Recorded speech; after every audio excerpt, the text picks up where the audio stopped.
Abra sua Bíblia no livro de Lucas, capítulo 15. Vamos ler os versos de 11 a 24. Lucas, capítulo 15, 11 a 24. Continuou: certo homem tinha 2 filhos. O mais moço deles disse ao pai: Pai, dá-me a parte dos bens que me cabe. E ele lhes repartiu os haveres. Passados não muitos dias, o filho mais moço, ajuntando tudo o que era seu, partiu para uma terra distante e lá dissipou todos os seus bens, vivendo dissolutamente. Depois de ter consumido tudo, sobreveio àquele país uma grande fome, e ele começou a passar necessidade. Então, ele foi e se agregou a um dos cidadãos daquela terra, e este o mandou para seus campos a guardar porcos. Ali desejava ele fartar-se das alfarrobas que os porcos comiam, mas ninguém lhe dava nada. Então, caindo em si, disse: quantos trabalhadores de meu pai têm pão com fartura, e eu aqui morro de fome? Levantar-me-ei e irei ter com meu pai, e lhe direi: Pai, pequei contra o céu e diante de ti. Já não sou digno de ser chamado teu filho. Trata-me como um dos teus trabalhadores. E levantando-se, foi para o seu pai. Vinha ele ainda longe quando seu pai o avistou e, compadecido dele, correndo o abraçou e o beijou. E o filho lhe disse: Pai, pequei contra o céu e diante de ti, já não sou digno de ser chamado teu filho. O pai, porém, disse aos seus servos: trazei depressa a melhor roupa, vestiu, pondo-lhe um anel no dedo e sandálias nos pés. Trazei também e matai o novilho cevado. Comamos e regozijemo-nos, porque esse meu filho estava morto e reviveu, estava perdido e foi achado, e começaram a regozijar-se. Amém, amados? Texto bem conhecido dos irmãos. Eu lembro que eu fiz uma série de pregações nesse texto. Eu acho que deu umas 7, por aí, não lembro bem. Mas eu vou tentar reduzir em uma só. Então, creio que até 10h30 a gente encerra, né? Os irmãos aí já começam a tomar soro para suportar a atenção. A verdade é, irmãos, que nós temos uma inclinação, já citei aqui algumas vezes, mas é bom sempre lembrar, de vulgarizar o sublime. Isso que é tão lindo, tão bonito, à medida que nós nos acostumamos, a gente já começa a não ver a beleza. Eu lembro de um caso de um marido que olhou para a mulher e olhou, ele falou: eu vou arrumar outra mulher porque essa está muito feia, já não é mais bonita. E aí abandonou a mulher, arrumou outra mulher, enfim.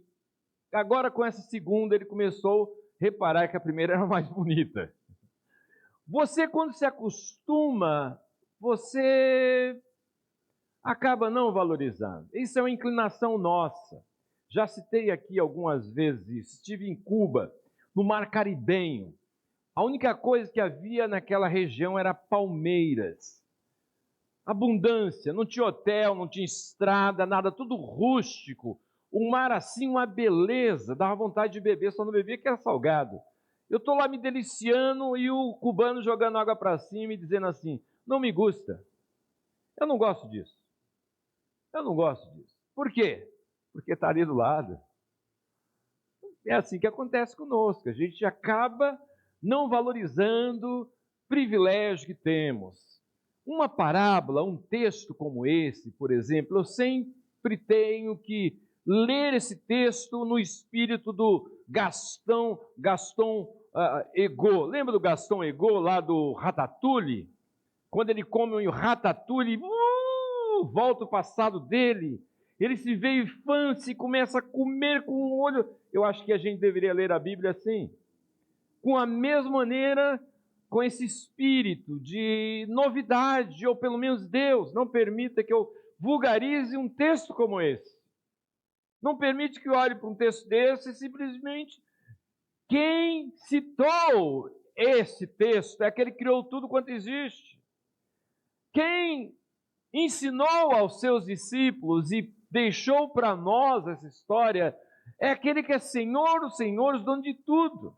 Isso é, há uma generosidade, uma graça, uma condescendência de descer ao nosso nível para falar, para a gente absorver e aprender essas verdades tão lindas que revelam o coração do Pai. Nós chamamos essa parábola de parábola do filho pródigo. Mas, na verdade, essa parábola deveria ser conhecida como a parábola do amor do pai. Porque a ênfase não é sobre as peripécias do filho, mas sobre amor do pai. Como nesse mês nós estamos falando do Jesus apaixonado, a ideia de apaixonado, irmãos, é meio romântico, e a gente às vezes questiona essa questão da paixão, é que amor é como café, frio não serve para nada, ou é ruim. Você toma café frio, não? Quem toma café frio aqui? Ah, ela é viciada, eu sei. Vai para casa de recuperação, tá bom? Porque quem toma café frio só pode ser viciado mesmo, entendeu? Que é uma anomalia. Geralmente nós tomamos café o quê? Quente. Amor tem que ser aquecido. Por isso Jesus apaixonado. A ideia de um amor aquecido. Não simplesmente essa paixão como sentimento humano, mas um amor aquecido, que é o amor que Deus tem por nós. F.B. Meyer chama essa parábola da pérola das parábolas. Parábola é uma história contada para reflexão. As histórias nos traem, pelo menos essas parábolas, porque à medida que aqueles que estavam ouvindo, daqui a pouco eles estavam inseridos na parábola. Daqui a pouco eles tinham que responder à reflexão da parábola, né? É isso que acontece. Se você pegar esse quadro aí, isso não está... Apaga aqui essas luzes primeiras aqui, por favor. Para os irmãos verem, ó. Esse é um quadro de Rembrandt. Ele pintou esse quadro à volta do filho pródigo. E aí, aqui não aparece, mas lá do outro lado, porque aí só está um pedaço do quadro, tem um rostinho. E aqui você vê o pai recebendo o filho, você vê lá o filho mais velho, você vê lá outros que são os religiosos que estão ouvindo a parábola, e tem um rostinho lá, e todo mundo pergunta, mas esse rostinho, é Rembrandt que colocou o rosto dele, dizendo o seguinte, nessa parábola, todo mundo está inserido, todos nós estamos nela, não há ninguém que foja a essa parábola, todos nós estamos inseridos. Então, quando Jesus citou essa parábola, foi para a reflexão. Há uma frase de John Kennedy, que ele diz o seguinte: quase sempre preferimos o conforto da opinião do que ao desconforto da reflexão. Às vezes é mais interessante você defender as suas opiniões do que refletir sobre a sua própria vida. Você já reparou? Nesse tempo de ideologia, nesse tempo de engessamento, não se tem reflexão, se tem defesa das opiniões. Independente do que está acontecendo, independente de ser fato ou não, eu pego a narrativa e digo que é isso que está acontecendo, e os fatos não dizem isso. No entanto, amados, quando nós pensamos em Bíblia, palavra de Deus, sempre Deus vai nos chamar a reflexão para confrontação. Deus se preocupa conosco, Deus chama-nos a atenção. E quando uma palavra vem para você contundente, dá glória a Deus em vez de se engessar, em vez de colocar escudo de defesa. Dá glória a Deus, porque Deus se importa com você. Por isso Deus está chamando a tua atenção. E às vezes nós preferimos o conforto das opiniões do que o desconforto da reflexão. Porque à medida que você pensa, você começa a refletir e você começa a olhar para você. E aí, quantas vezes nós temos que corrigir a nossa caminhada? Eu estava conversando com o Henrique ali, e eu disse a ele isso. Uma das frases, um dos postulados da reforma protestante é: a igreja reformada sempre tem que estar reformando. Quer dizer, aquele que caminha numa igreja que prega a palavra tem que estar sempre reformando, sempre avaliando, sempre melhorando, sempre aperfeiçoando. E sempre nós vamos estar sendo transformados. Verdade ou não é? Sempre melhorando, sempre avaliando, sempre crescendo. E nessa parábola, a primeira coisa que quero chamar a atenção, amados, é sobre a rebeldia do filho. Uma rebeldia insensata. Ele se põe numa posição para independência do pai. E aqui você vê que esse pai é diferente dos pais que somos. Se seu filho chegasse para você, e pai, me dá herança aqui, eu quero a minha parte e quero ir embora. O que você faria? Você iria dialogar, você iria conversar, você iria endurecer, verdade ou não é? Você não iria aceitar isso passivamente. No entanto, aqui é a figura de Deus. Deus dá liberdade. O homem é responsável pelas suas atitudes. E o pai ouviu essa frase e deu. Entregou os haveres ao filho. Eu quero a minha parte da herança.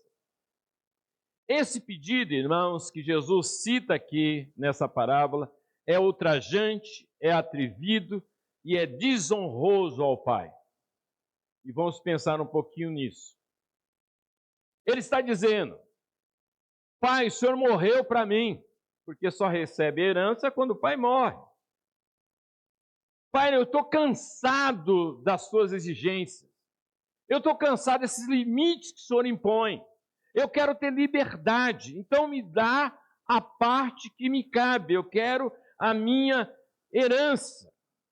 Eu não quero ficar mais aqui, eu quero escapar à vigilância. Eu não quero ficar aqui, o senhor olhando para mim, o senhor se preocupando comigo, dando orientações e ensinando. Eu quero ter liberdade. Primeiro, irmãos, aqui é um desprezo à questão familiar. Se você pegar um texto que está lá em Deuteronômio, deixa eu ver onde eu coloquei aqui. Deuteronômio, ele diz, deixa eu pegar o texto aqui,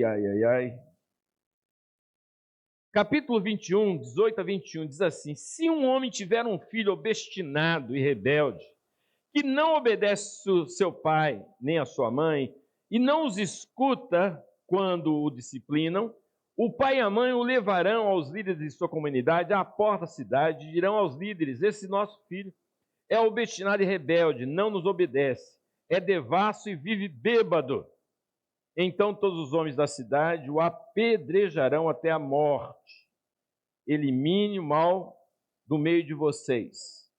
Nota a seriedade disso. Ele diz: o Senhor morreu para mim, eu quero viver a minha vida. Então ele está tomando uma posição de desonra ao pai. Imagine um filho sai de casa, vai embora, vai viver a sua vida sem nenhuma preocupação com a honra do pai. Ele iria embora, os falatórios da vila, as conversas da vila, etc, etc, etc. Aqui, amados, nós temos essa inclinação humana, inclusive, retratada aqui, que é: não quero Deus na minha vida. Eu quero ter liberdade, eu quero viver a minha vida. Tem esse desprezo à família, desprezo à herança, porque quem era o herdeiro normal, natural naquela cultura era o primogênito, ele é o mais novo. E há todo um cuidado em relação a essa questão da herança. Ele pede a herança, o que ele está querendo, na verdade, é dinheiro. Os haveres, a ideia é de fazer um inventário, o que era direito dele, e vender tudo aquilo, ele pegar o dinheiro e viver a vida dele. Ele não está nem muito preocupado com a questão social, com a questão do cuidado, com a questão da legitimidade em relação à herança. Não, ele não quer saber disso, ele quer viver a vida dele distante do Pai. E é isso que ele faz. E é isso que ele faz. Se você notar, você vai ver que esses filhos são diferentes. São 2 filhos, eu só estou falando a respeito do primeiro. Os 2 filhos são diferentes, tá? Eu tenho 9. Todos eles são diferentes. Todos eles reagem diferente, pensam diferente, etc, etc. Né? Aqui os 2 filhos são diferentes. Mas há uma coisa, eles são iguais, semelhantes. O total desconhecimento do Pai. Tanto o filho que sai, como o filho que fica, não tem nenhum conhecimento afetivo, conhecimento próximo do Pai. São 2 que estão ali junto com o Pai, mas não têm nenhum conhecimento do Pai. Por isso que eu disse que isso eu e você, nós estamos nessa parábola. Porque você pode frequentar a igreja, você pode estar aqui no nosso meio, mas é no coração que nós decidimos onde Deus está, se Ele é Pai ou não, é no coração. Você pode ser membro de igreja, você pode frequentar a igreja, você pode ter cargo na igreja, mas não ter nenhum conhecimento do Pai. Que é o que acontece nessa parábola. Tanto o mais moço que vai embora, como o que fica, eles não têm conhecimento do Pai. Que é a situação de todo ser humano. Desconhecimento de quem é Deus. Todos nós nascemos assim. Um dia, Deus teve misericórdia, eu tive encontro com o Senhor. A partir dali, eu comecei a caminhar e conhecendo quem é o meu Pai. Alguns começam a vida, continuam a vida e não vão passar a história sem conhecer o seu Criador. Você já pensou?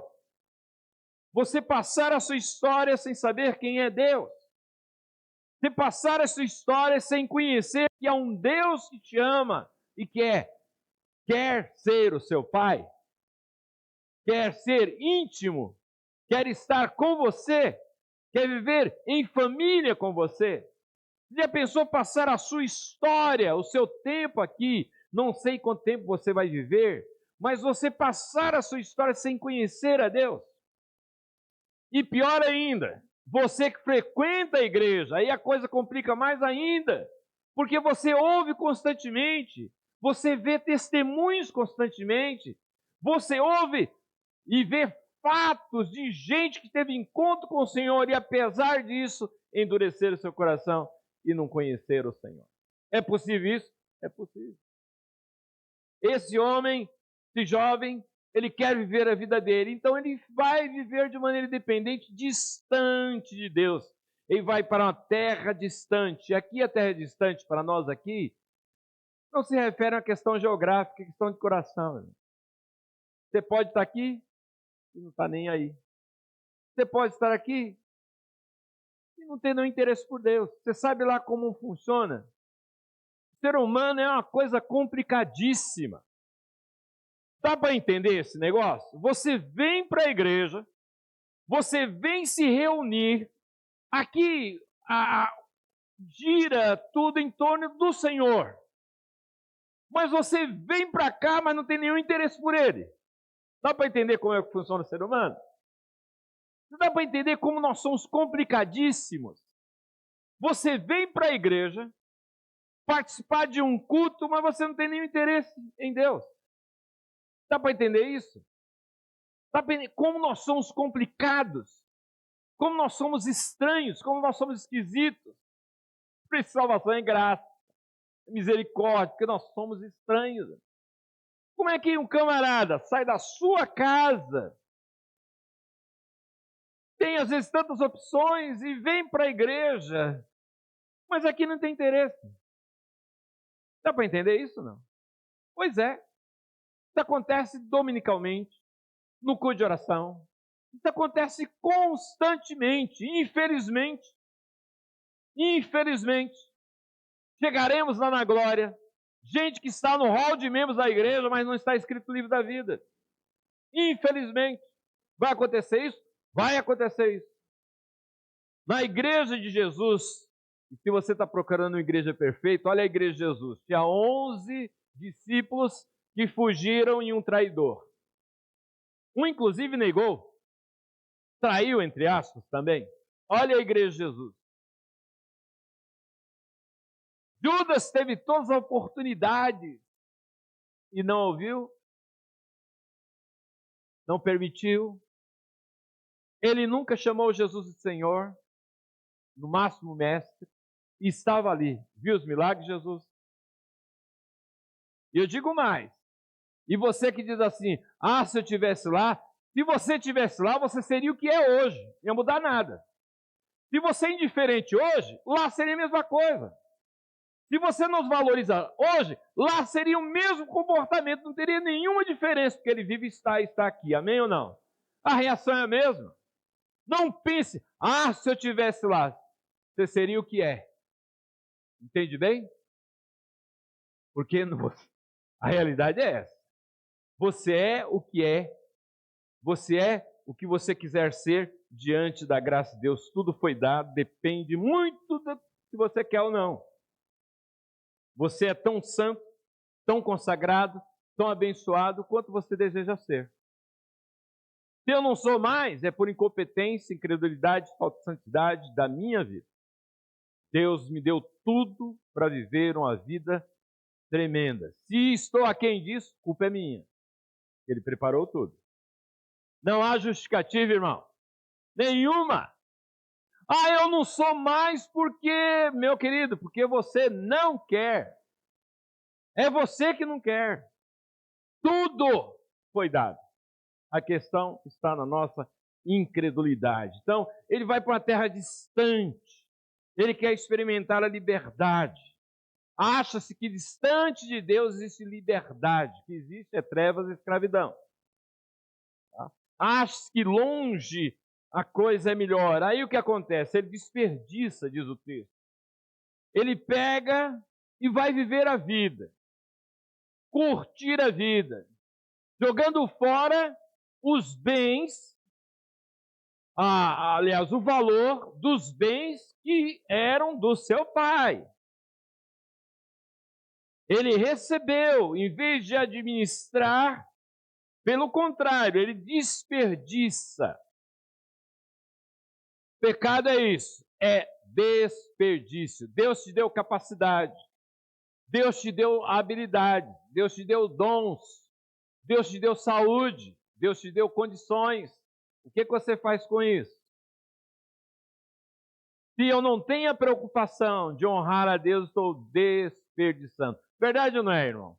Quanta gente boa, que a gente pensa assim, puxa vida, esse vai ser uma bênção. Nada, não tem nenhum interesse.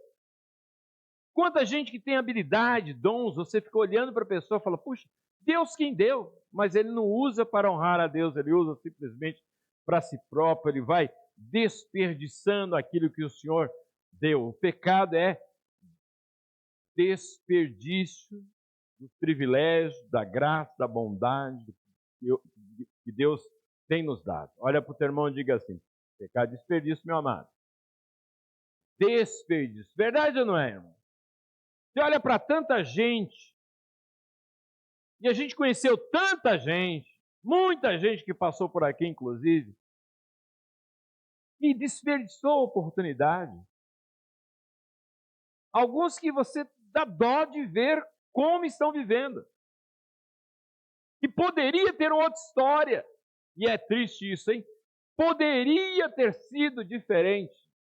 Verdade ou não é, irmão?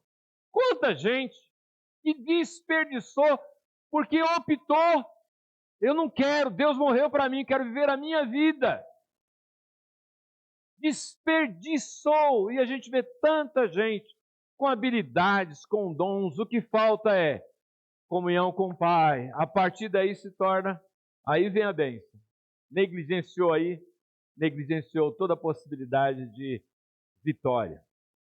E aí diz o texto, na terra distante, aí chegou o quê? O tempo da fome. Esse negócio, né? Não se prevê isso. A vida é cheia de imprevistos. Verdade ou não é? Não é uma matemática perfeita. A vida é cheia de curvas. A vida tem momentos assim e momentos assim. Você tem vales, passos verdejantes, mas você também tem vale da sombra da morte. A vida é cheia de curvas, não é retilínea. E o camarada que estava pensando em curtir a vida, gastou tudo e veio um período de fome. Fome. Ele começou a passar necessidade. Terra distante de Deus é terra de fome. Vai morrer de fome. Longe de Deus você não tem paz. Longe de Deus você não tem alegria. Longe de Deus você depende de circunstâncias. E a vida não é feita simplesmente de coisas agradáveis. Chega coisas agradáveis da vida. E aí vai embora a paz. E aí vai embora a alegria, porque a alegria depende de circunstâncias. Paz depende de circunstâncias. Fome. Fome. E aí, amados, ainda da rebeldia, o nosso querido filho mais moço, ele vai para os recursos ilusórios. São aquelas soluções humanas. É aquela solução de não voltar. Ele ainda não pensa em voltar ao pai. Ele passa necessidade, mas aí ele pensa assim, começou a articular como ele iria sair daquela situação. Como ele iria sair daquela situação. Ele começou a pensar, cogitar possibilidades. E aí ele foi atrás de um cidadão. Lembrem, nós estamos no Império Romano. Lá havia diferença. O cidadão era aquele camarada que tinha o status social, que era um cidadão romano, ele tinha título e ele tinha bens. Ele não vai procurar qualquer um. Ele vai procurar um cidadão romano. A minha Bíblia diz aqui que ele agregou. Ele se agregou. Alguns dizem ele se empregou. Mas a ideia não é essa. A ideia é o seguinte. Ele grudou nesse camarada rico. A ideia é que ele ficou pedindo. Ele ficou insistentemente pedindo. Sabe como é que é? Aquele camarada que gruda, que fica ali, arruma um emprego para mim, eu preciso, estou passando necessidade. É isso que está acontecendo. Não é que ele chegou lá e falou, escuta, você tem um emprego para mim? Camarada, deixa eu ver. Não. Ele grudou no camarada. A ideia é que ele estava constantemente ali grudado. Arruma um emprego para mim, eu estou passando necessidade. Olha como eu estou vivendo. Se torna um cara chato. A ponto de o cidadão rico arrumou um emprego para ele. Esse emprego aqui é um emprego para qualquer um, o mais desqualificado, o corintiano, não teria dificuldade nenhuma em arrumar um emprego como este. O quê? Cuidar de porcos. Que em vez de ser emprego, era um insulto. Não era emprego, era insulto. Dizia lá, está escrito lá no Talmud, que é o livro de tradições judaicas, maldito o homem que cuida de porcos. Maldito o homem que cuida de porcos. Aquela atividade, na verdade, foi um insulto. Meu amado, e você que me ouve, tua questão é com Deus. A gente fica tentando arrumar meios para tentar resolver problemas que é com Deus. É voltar-se para o Pai. O filho distante, o rebelde distante, não há jeito para ele, a não ser o retorno. Esse negócio de tentar arrumar paliativos, recursos, achar que não dá um jeitinho aqui, você já viu? O camarada, a questão dele é com Deus. A gente acha que arrumar um emprego vai resolver. O camarada, o negócio dele é com Deus. A gente acha que se ele mudar de bairro, ele vai resolver. A gente acha que simplesmente resolvendo as questões sociais ou questões logísticas vai resolver. Não, o problema é com Deus. Nós temos na cabeça esse negócio de tentar resolver os nossos problemas usando o jeitinho brasileiro que ele já tinha aprendido aqui. Dar um jeitinho, sabe como é que é? O negócio está feio, mas em vez de voltar-se ao Pai, ele tenta resolver com as suas próprias forças. Meu amado, a questão do homem é questão com Deus. Distante de Deus, o homem sempre vai sofrer. Eu fico impressionado, irmãos, com essa mentalidade, inclusive, da igreja. O camarada está com dificuldade, a gente fica pensando, nossa, se arrumar emprego vai resolver. Ele precisa de Jesus. E ele precisa de Jesus, é o primeiro passo e o mais importante.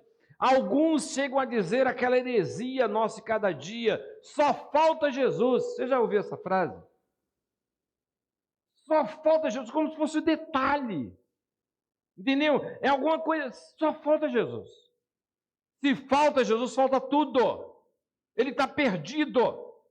Se ele morrer, ele vai para o inferno. Ele não é salvo. Sem Jesus, ele está perdido. Então, antes de pensar em resolver a questão dos homens, achando que simplesmente a política pública vai resolver, irmão, serão pecadores com dinheiro no bolso, a diferença é essa. Não resolve o problema do homem. E a gente tem que pensar. Claro que existe desigualdade, é verdade que precisa melhorar a situação, é verdade. Mas enquanto nós estivermos aqui, sempre haverá. Dificuldades sociais, sempre haverá. E digo mais, o que o homem precisa é de Jesus. Amém ou não? É Jesus, meu irmão. Não é pão, simplesmente. Come o pão, daqui a pouco tem fome de novo. É de Jesus. Não é simplesmente fazer assistência social, resolver por meio paliativa, não, ele precisa de Jesus. Esse camarada, que ele pensou? Ele pensou, vou resolver, vou me agregar, vou chegar a conversar com o meu amigo. E aí ele foi conversar, o amigo deu atenção, era cidadão, ele grudou, ele colou, ele ficou ali pedindo, arrumou um emprego para cuidar de porcos. E se você pegar o texto, a coisa fica tão brava que ele tem inveja dos porcos. Os porcos estão comendo alfarrobas, isso é, está tendo fome. É uma espécie de vagem grande que dava para os porcos quando não tinha outra coisa para dar. E você já viu como um porco come? É um apetite, né? Você já viu? Palmeirense lá. Você já viu a empolgação? Ele, com o estômago roncando, ele começou a ter inveja dos porcos. Olha o nível que esse rapaz chegou. Um camarada que, filho de um pai rico, o pai era rico, ele se distancia do pai, vai cuidar de porcos, não só cuidar, ele começa a ter inveja dos porcos, olha que nível. Começa a olhar para a imundície e começa a querer provar a imundície, tem inveja. Aqui a gente lembra daquela cena dos cachorros. Já viu televisão de cachorro, não? Já viu aquele franguinho assado? Você já viu o cachorro ali? Assim era o filho pródigo aqui. Olha o filho pródigo. Olha que situação, irmão. Rebelde. Tentou resolver com suas próprias forças. Tentou resolver dando um jeitinho, mas o problema é a distância do pai. Não vai resolver. Essa questão de paliativos não vai resolver. O problema é a distância do pai. E aí, amados, o filho cai em si. É o reconhecimento honesto. Ou coisa difícil. Verdade ou não é, irmão? Hã? Você sabe que aqui é mais difícil o retorno que a saída? Você sabe que sair é muito mais fácil do que voltar? Oh, coisa difícil! Que dificuldade! Ele cai em si. A ideia é que parece que ele estava dormindo e caiu em si. Ele estava vivendo um pesadelo e acordou. A ideia é de alguém que estava vivendo anestesiado, desmaiado, fora de si. Pecado anestesia. Pecado endurece o coração. Já notou isso? Pecado insensibiliza. Diz a Bíblia que o pecado endurece o coração, capítulo 3 de Hebreus. Fica insensível. Fica duro. Fica anestesiado. Cair em si é a ideia de alguém que agora acorda. Ele estava fora de si, como se fosse loucura. Você já pensou em excluir Deus da vida? Isso não é loucura. Isso não é uma coisa doida. Você imagina o camarada vivendo ali, com tudo à sua disposição, mas ele resolve ver a loucura de viver distante do Pai, se deliciando distante do Pai. Que loucura! Excluir o Pai da vida, excluir Deus da vida, deixar Deus de fora. Que loucura! Agora ele cai em si, ele estava fora de si. Ele refletiu e avaliou. A partir daqui, ele começa a pensar no Pai de maneira diferente. A partir daqui, surge a figura do Pai. Quando ele saiu para viver distante do Pai, se deliciando nos prazeres estando do Pai, esqueceu do Pai. Mas aí a fome veio. Chegou a fome. E aí começou a passar necessidade. E aí lá no fundo do poço ele lembra do Pai. Não poucas vezes Deus nos trata assim, por amor. Quando a nossa rebeldia, a gente resolve fazer carreira solo, deixar Deus de lado. Na nossa impetuosidade, na nossa incredulidade, a gente tira Deus da jogada. Tira Deus da vida. Loucura. E distante dele é só sofrimento. Uma das maneiras de Deus nos atrair a Ele são as frustrações dos nossos projetos. É quebrar cara, graças a Deus. Verdade ou não é? Que bênção quando Deus nos disciplina, dá certo nossos planos sem Ele. Projetos sem Ele, como é bom. Porque Deus nos ama. Amém ou não? Deus borra os nossos sonhos. Deus mancha os nossos projetos. Deus rasga os nossos mapas, justamente por meio das frustrações, para que retornemos a Ele. Finalmente esse moço começa a lembrar do Pai. Ele começa a lembrar do Pai. Ele começa a lembrar que o Pai é generoso. Olha, no primeiro momento, quero viver a minha vida. Ele começa a ver como aquele Pai é generoso, como ele tratava bem os seus empregados, como ele era carinhoso com os seus empregados. Ele começa a pensar agora, ele começa a ver o que ele não via a respeito do Pai. É agora no momento de sofrimento, momento que ele cai em si, que ele resolve voltar ao Pai. Ele foi enganado pelo pecado da rebeldia. Ele foi enganado pelos seus projetos pessoais de prazeres. Foi enganado. Ele se enganou. Ele se enganou. E aqui você não tem nada de diabo aqui. Já notou na parábola? Que alguém o enganou, foi ele. Ele tomou essa posição.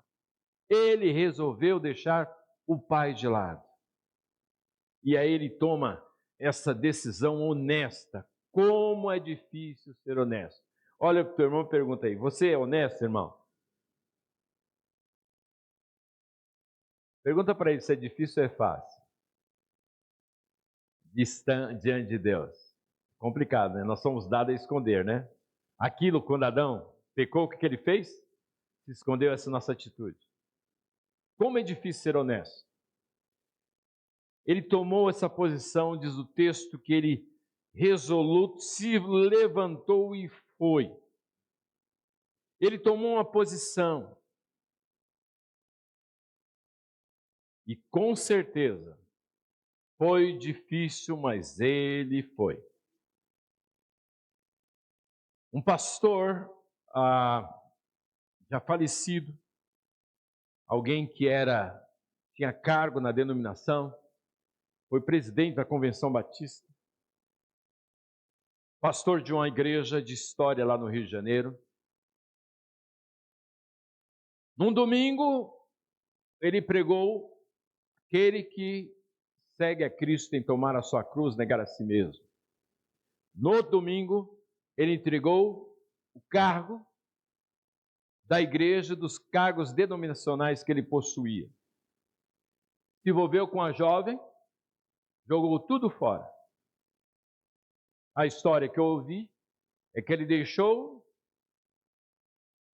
uma situação de conforto junto à sua família, sua esposa, filhos, e foi morar no fundo de uma mecânica num bairro lá no Paraná, lá na cidade do Paraná. Fica loucura, não? Mas Deus é tão bondoso que ele retornou. Ele escreveu um artigo, o título era Como é difícil o retorno de um pródigo moderno. Como é difícil. Por isso que como é importante essa questão da honestidade e tomar uma posição. Eu não fui criado para isso. Eu não fui criado para ter inveja de porcos. Eu não fui salvo. Eu não conheço o amor desse Deus, é tão tremendo que eu não posso viver como um porco, tendo inveja de porcos. Eu não posso viver distante dele. Ele se levantou e foi. Esse negócio de levantar e ir, isso é de uma atitude tão corajosa. Porque ele vai confrontar a sua própria história. Confrontação não é fácil. O retorno, ele está voltando para acertar a sua própria caminhada. Ele está voltando para acertar a sua história. E na cabeça dele, ele quer ser tratado como simplesmente um empregado. Ele não está vendo nenhum direito, ele não tem direito nenhum, porque esbanjou tudo que o pai tinha dado para ele. Ele se levanta e vai. E diz o texto, olha que coisa linda, reconciliação abençoada. Olha a atitude do pai. Diz o texto que o pai o viu de longe. Você reparou esse detalhe? Por que o pai viu de longe? Porque o pai sempre estava ali, ele não perdeu a sua posição de pai.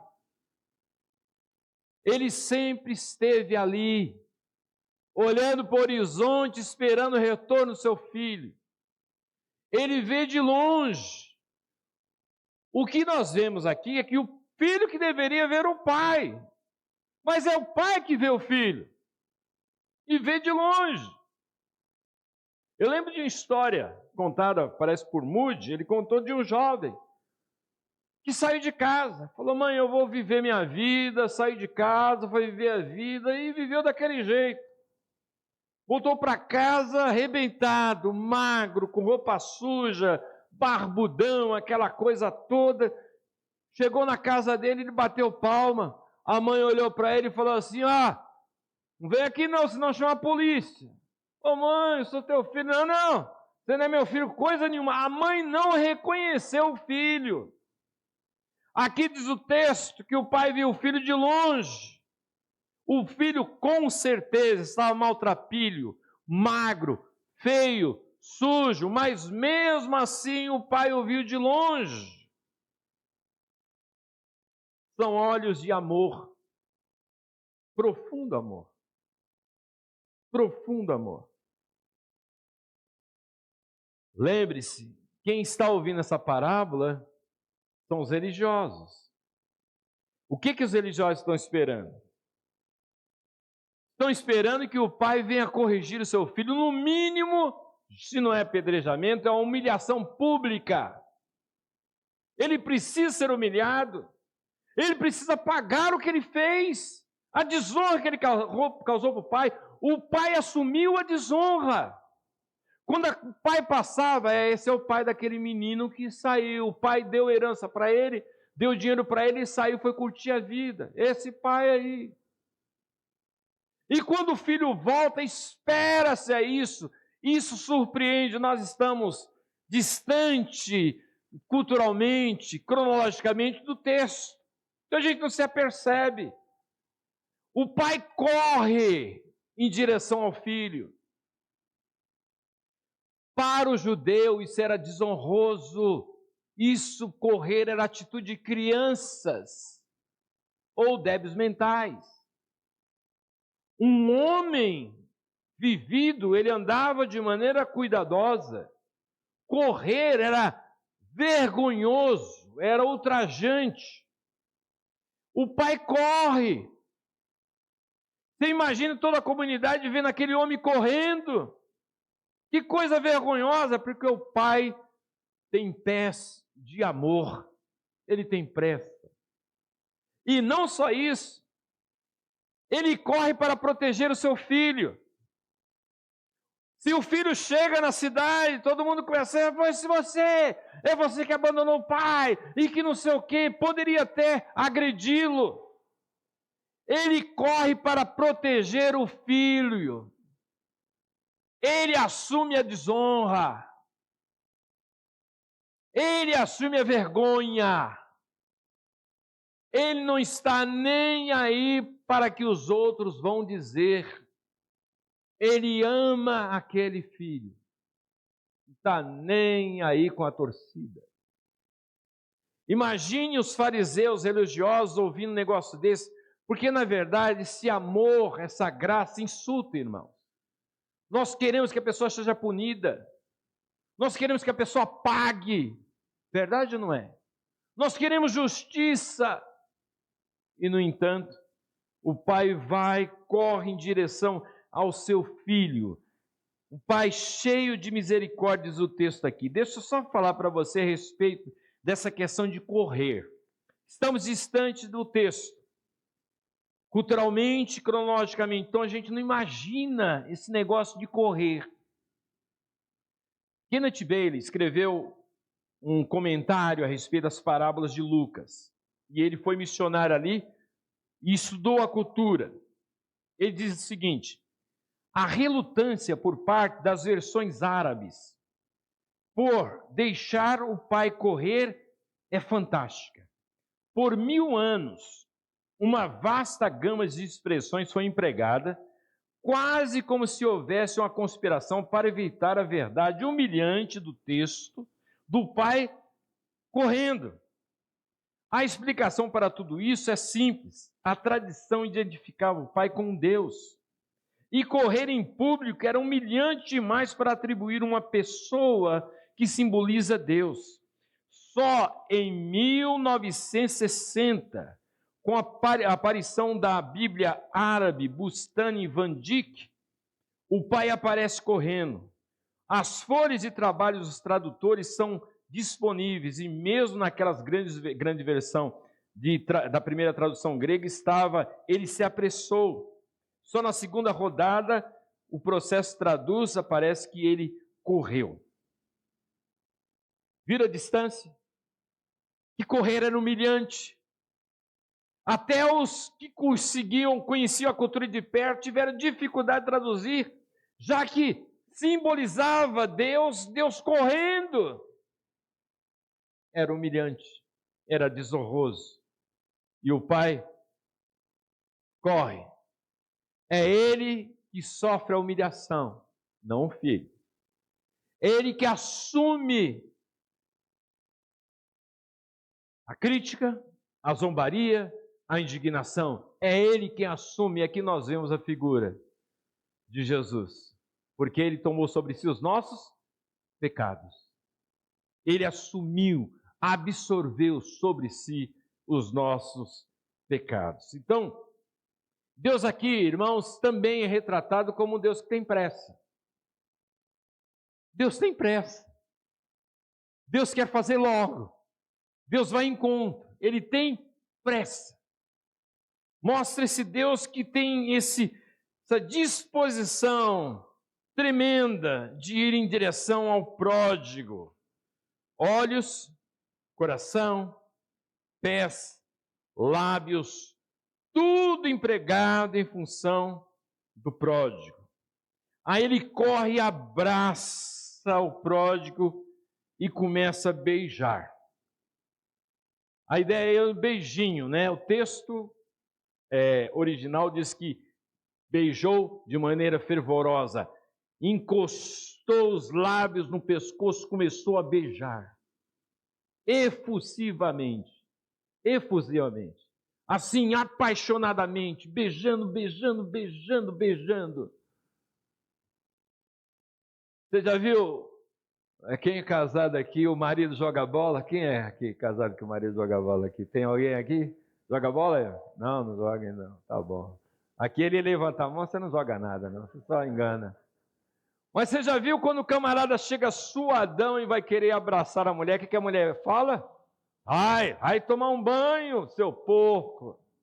Olha, desde que chegou no portão, estou sentindo o seu cheiro. Imagine o pai, ele vai em direção ao filho, o filho não se produziu para encontrar com o pai, o filho estava cuidando de porcos, o filho não tem um fardamento, ele vai do jeito que ele estava, e o pai vai, o abraça e começa a beijar o filho mal cheiroso, maltrapilho, imundo. Esse beijo simboliza esse Deus que nos perdoa, irmãos. Amém ou não? Esse Deus que vem ao nosso encontro, apesar de ser o que somos, apesar do estado em que nos encontramos. Ele vai e abraça o mal cheiroso, o maltrapilho, porque são braços de misericórdia, lábios de misericórdia. A ideia é, quem é que deveria se prostrar diante do Pai? A ideia não era o filho se prostrar em arrependimento. Eu penso até que o filho queria fazer isso. Ele preparou até um discurso para o pai. Pequei contra o céu e diante de ti. Deus sabe o que eu fiz. Eu pequei diante de Deus e diante de você, pai.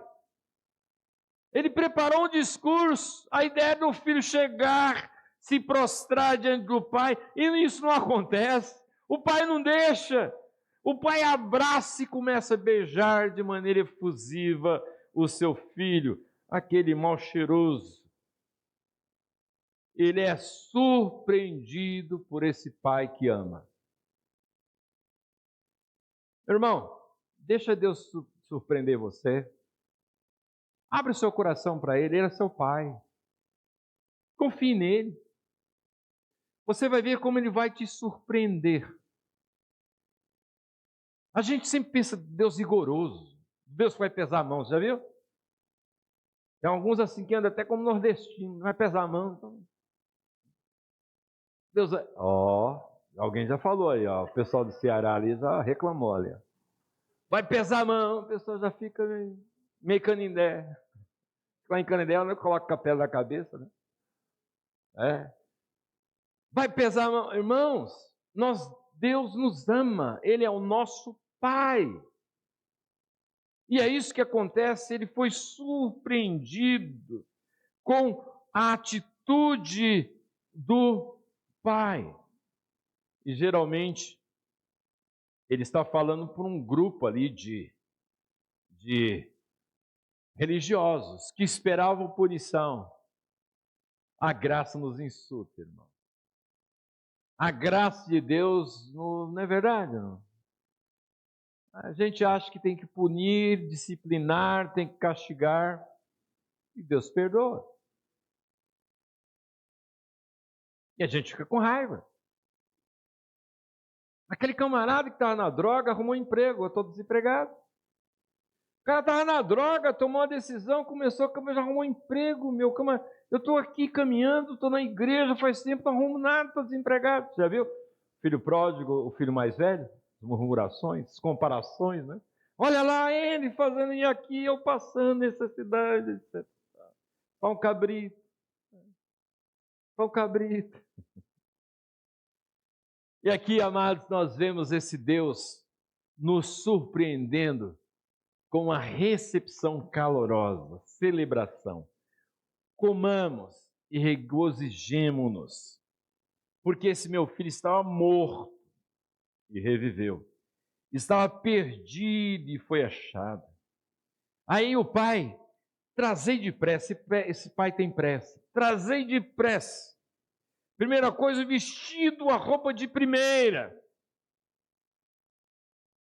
Você traz aquele smoking. Você pega a melhor roupa que tem para ele. A melhor roupa. Aquela roupa preparada para o evento, para a história. Por exemplo, tinha roupa lá, os dois filhos têm uma roupa pronta para o casamento. Já está preparada. Essa roupa aí para esse momento, trazei depressa, porque esse é meu filho.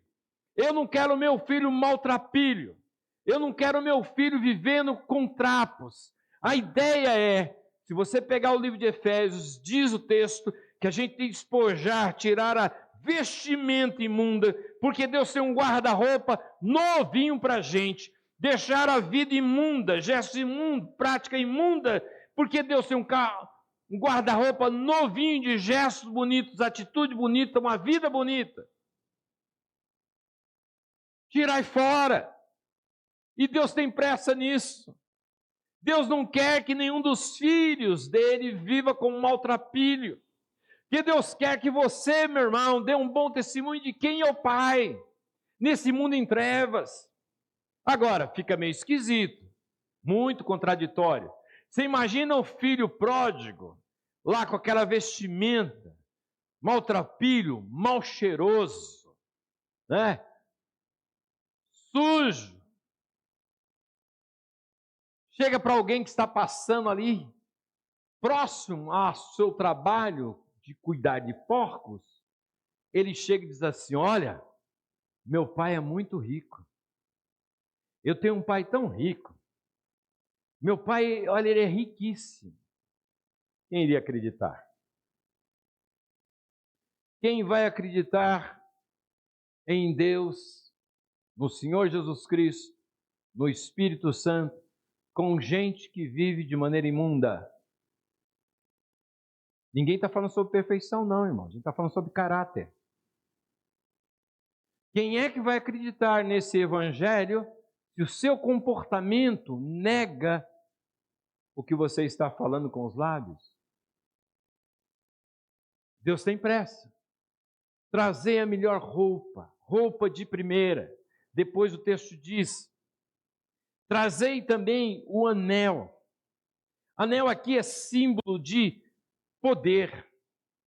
Lembram que o anel lá no passado, ele tinha marca, o selo, né? Colocava aquela cera e depois marcava o símbolo do poder, o símbolo da autoridade. Lembra? É esse anel. Ele é filho. Ele não é escravo. Ele é meu filho. Estou conferindo a ele a minha autoridade. Você é filho de Deus. Diz a palavra que aqueles que receberam Jesus Cristo no seu coração são filhos de Deus. Deu a autoridade de serem filhos de Deus. Autoridade. Olha para o teu irmão e diga assim: você é uma autoridade, irmão. Saiba disso. Você é embaixador do rei. Deus deu a você uma honra. Pediu para colocar na mão daquele garoto esse anel, que é um sinete, que tinha a marca, a insígnia do ser da família. Eu pertenço a essa família. Eu estou nessa família. Eu faço parte dessa família. O pai está dizendo, você é filho. O que foi, foi, meu amado. Não tem como fazer, não tem como mudar a sua história. O que aconteceu, aconteceu. Verdade ou não é? Você não tem que viver na base da culpa, olhando para trás. Você foi perdoado. Olha aqui, vestimenta nova. Olha aqui, o anel. Olha aqui, sandálias. Sandália é para o homem livre. Quem andava descalço era escravo. O filho chega, se você pegar aí, inclusive o retrato ali, a gravura, a pintura de Rembrandt, está lá o filho descalço, sandália. Meu filho é livre. Amém ou não? Você não é escravo. Imagine o filho sendo honrado daquela forma. Você acha que ele ia viver como escravo? Você não é escravo, irmão. Amém ou não? Você não é escravo, você é livre. Você é livre. Você é livre. E aqui o pai diz: trazei o novilho. Aquele novilho é preparado para momentos especiais, para a chegada de alguém de status, alguém nobre, para um momento singular. Ele manda trazer o novilho, porque agora a gente vai comer, a gente vai festejar. Aqui nós temos um Deus que celebra. Se você pegar as parábolas anteriores, lá diz o texto lá, que há alegria no céu quando o pecador se o quê? Se arrepende. Há alegria no céu. Há alegria no coração de? Pois é, aí a gente tem que voltar ao Evangelho. Lá o texto não diz, por exemplo, se resolver o problema ambiental desse mundo que a gente briga tanto por causa de a alegria no céu. Não diz nada disso. Lá também não diz que essa discurso ideológico de brigas aqui e aqui vão resolver aqui, que é alegria no céu. Lá não diz isso.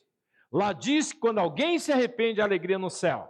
Isso é, o evangelho que você prega tem consequências eternas. A coisa que a gente se preocupa, que vai ficar aqui agora, não vai ter nenhuma consequência futura. Você tem que se lembrar que você tem o privilégio de falar do Senhor que muda a história das pessoas para todo sempre. A alegria no céu quando isso ocorre. E às vezes a gente gasta um tanto de agenda com discussões, que não tem consequência nenhuma no céu. Mas quando alguém se arrepende, a alegria no céu. Amém ou não? Quando alguém ouve a palavra, toma posição no seu coração, a alegria. O texto mostra aqui esse Deus que tem prazer, alegria com seus filhos, ou com o seu filho que retorna. Esse é um momento especial de comunhão, de alimentação santa, de alegria com o Pai. Porque meu filho, ele estava morto e reviveu. Estava perdido e foi achado. Esse é o Deus que Jesus ensinou. Um Deus que nos ama, um Deus que nos surpreende, um Deus que corre e vem em direção à nossa dificuldade, à nossa luta. Quando você pensa que foi, já chegou faz tempo. Quando você está pensando que está tomando um passo, não, ele já chegou, já estava lá, já preparou. Ele nos surpreende. Esse é o Deus que traz alegria ao nosso coração e profunda alegria. Amém, amados? Esse é o Deus que nos ama.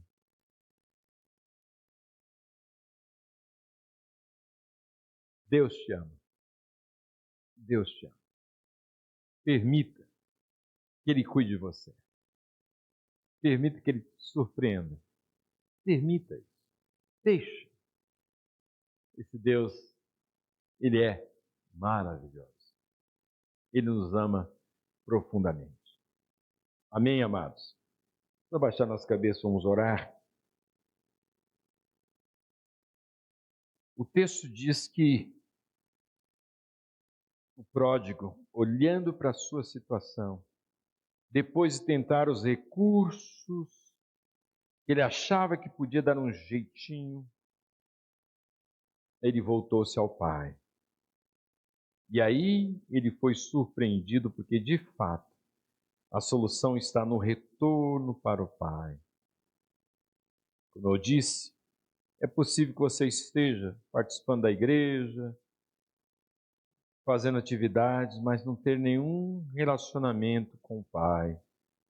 Nunca ter tomado a posição de encontro a esse Deus que tem pressa, que está ansioso, que está desejoso de ter um encontro transformador que venha mudar a sua vida. Deus não quer que seus filhos andem maltrapilhos, mal cheirosos, sem autoridade, escravos. Não, não. Melhor roupa, anel, sandálias, alimento do banquete do Pai. Eu não sei como você está, Deus conhece seu coração, mas olha, Deus tem pressa. Ele quer que você se levante, tome uma posição, sendo honesto para a sua real situação e voltando-se ao Pai, que te aguarda, te espera, que nunca deixou a posição dele de esperar o retorno de você, meu amado, para os braços dele. Se você quiser orar comigo, tomando uma posição e levantando, dizendo: eu quero ir em direção ao Pai, saiba que Ele já está te esperando há muito tempo. Se você olha e vê na sua vida que você precisa tomar essa posição, é necessário. Eu queria que você levantasse sua mão onde você está, dizendo: eu quero, eu quero, eu quero, eu quero caminhar com o Pai. Até hoje eu virei as costas para o Pai, mas hoje eu resolvo voltar-se ao Pai, a Deus, e agora tendo-o como meu Pai, aquele que cuida de mim, aquele que me ama. Se você quiser orar comigo, levante a mão onde você está, eu quero orar com você. Deus abençoe, amado. Deus abençoe. Deus abençoe. Senhor, louvado seja o teu nome, Pai. Em nome de Jesus. Toma, Senhor, os nossos amados tomaram a posição de retorno à comunhão, aproximação do Senhor. Toma, Deus, em nome de Jesus, porque a tua vontade é que teus filhos venham refletir esse Deus maravilhoso que tu és. Em nome de Jesus. Ó Deus, em nome de Jesus, nos abençoa, Senhor, de maneira que nós venhamos viver esta parábola no dia a dia, mostrando, através das nossas palavras, nossas atitudes, nossos gestos, como o Senhor é um Pai maravilhoso. Livra-nos, Senhor, da incoerência, de andarmos de maneira imunda, com os pés descalços, com atitudes contrárias àquilo que tu queres. Abençoa-nos, Senhor, com vestimentas novas, com gestos bonitos, que venham refletir o Senhor, porque o Senhor é um Deus maravilhoso. Louvado seja o teu nome, Senhor. Toma os teus filhos em tuas mãos, que tomaram atitude diante de ti. Que o Senhor seja honrado na vida de cada um deles. Em nome de Jesus nós oramos agradecidos. Amém. Amém. Vamos cantar a canção que cantamos por último, lembrando a parábola do filho pródigo. Depois da canção, você dá um abraço ao seu irmão, desejo ele uma semana abençoada. E a você que está em casa, Deus te abençoe. Deus abençoe a sua casa, a sua família. Deus te abençoe.